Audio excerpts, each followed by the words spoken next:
Il-Malti huwa l-aktar poplu li għandu fiduċja fil-gvern fost il-pajjiżi kollha tal-Unjoni Ewropea. Dan joħroġ minn l-istħarriġ tal-Eurobarometru tal-ħarifa li juri li fil-waqt il-medja Ewropea marbuta mal-fiduċja tal-gvern hija dik ta' 35%, dik Maltija hija ta' 63%. Ir-rapport juri wkoll li dawk li għandhom fiduċja fil-gvern żdiedu bi 12% meta mqabbel mal-istħarriġ li sar fir-rebbija. Ir-rapport innota wkoll kif 95% tal-Maltin qed jgħidu li l-ekonomija ta' pajjiżna tinsab mixja fit-triq it-tajba.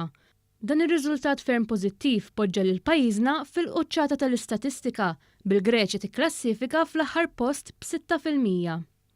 Il-ħidma tal-gvern fit-tisħiħ tal-istituzzjonijiet indipendenti rad żieda wkoll fil-fiduċja fil-konfront tal-istituzzjonijiet ta' pajjiżna.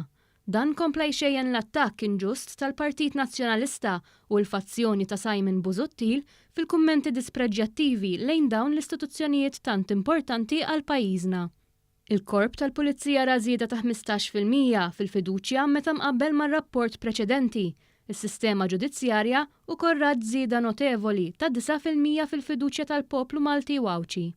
Joħroġ ukoll kif 86% tal-Maltin għandhom fiduċja fl-amministrazzjoni pubblika, 18% aktar mill-medja Ewropea. Fil-waqt li 26% tal-Maltin qed iħossu li s-sitwazzjoni finanzjarja fid-dar tagħhom hija tajba.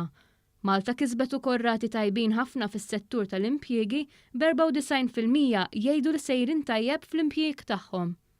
Intant il-Prim Ministru laqa dawn ir-riżultati ottimisti għal pajjiżna fejn permezz ta' tweet qal li jinsab aktar konvint li pajjiżna miexi fid-direzzjoni tajba.